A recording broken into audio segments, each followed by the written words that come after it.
Será que não existe verdade absoluta? Será que é tudo questão de opinião?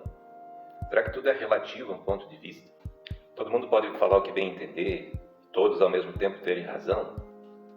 O que importa é saber a verdade ou parecer saber a verdade? Olá, chegamos finalmente então à época de Sócrates na filosofia. É necessário a gente entender o contexto da época, entender o que acontecia na área do conhecimento nesse período. No século V a.C., na Grécia, o crescimento das cidades e a invenção da democracia aparecem em locais públicos de debate chamados de ágora. A ágora é uma espécie de praça pública ou mercado público onde todos os cidadãos podiam comparecer, e na ágora também todos podiam colocar seu ponto de vista, sua opinião sobre os temas mais diversos. Um espaço com múltiplas ideias e múltiplas interpretações, pontos de vista, aquele que discursasse melhor tinha vantagem sobre aqueles que não sabiam falar bem em público. Esse mesmo princípio valia para a área da justiça e a área da política. Quando alguém era acusado de um crime, ele era confrontado com o acusador frente a um júri. Esse júri podia ter de 30 a 1000 pessoas. O acusado do crime podia se defender com suas palavras e o acusador também podia o acusar perante o mesmo júri. Ao final, era feita uma votação e aquele que recebesse mais votos, o acusador ou o acusado, quem recebesse mais votos a seu favor, ganhava a questão. Independente de sabermos quem estava falando a verdade ou não, quem convencesse mais jurados vencia a questão. E isso é muito importante para a gente entender o surgimento dos pensadores sofistas. Como muitas vezes o que importava era vencer o debate e não necessariamente falar a verdade, os sofistas eles vão ensinar então, técnicas de como convencer o público, de como ganhar os debates. Essas técnicas sofistas são chamadas de sofismas. São técnicas que hoje chamamos de falácias também, que são utilizadas largamente em nosso cotidiano e na maior parte do tempo a gente não percebe que elas são utilizadas para nos convencer, para nos fazer acreditar em algo.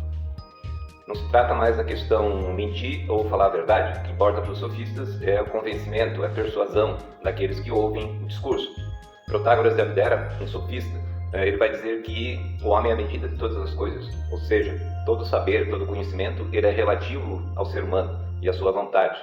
Não existe uma verdade absoluta, tudo depende da medida que o homem dá a essa verdade.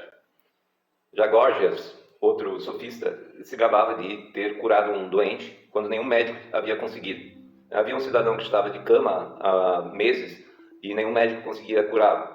E o Gorgias, conversando com esse doente por uma meia hora, conseguiu convencê-lo a sair da cama e caminhar pela cidade. Então ele se gabava de ser melhor que os médicos, mesmo não sabendo nada de medicina. Ou seja, o que importava não era saber medicina, mas sim parecer saber medicina.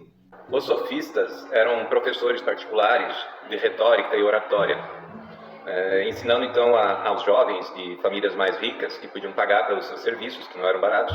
Os sofistas ensinavam a como discursar bem, como convencer o público, como persuadir, quer dizer, como convencer de forma que aparente estar certa, que aparente estar correta.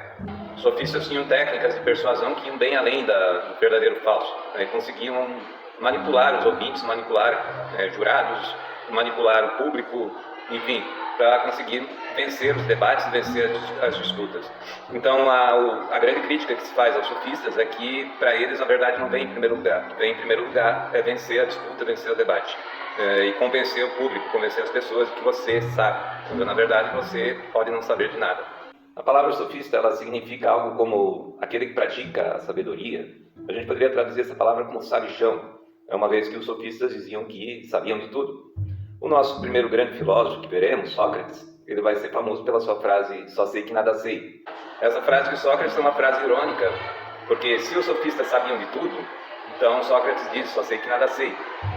É uma frase irônica que nós veremos nas próximas aulas. Então é isso por hoje, um abraço e até a próxima.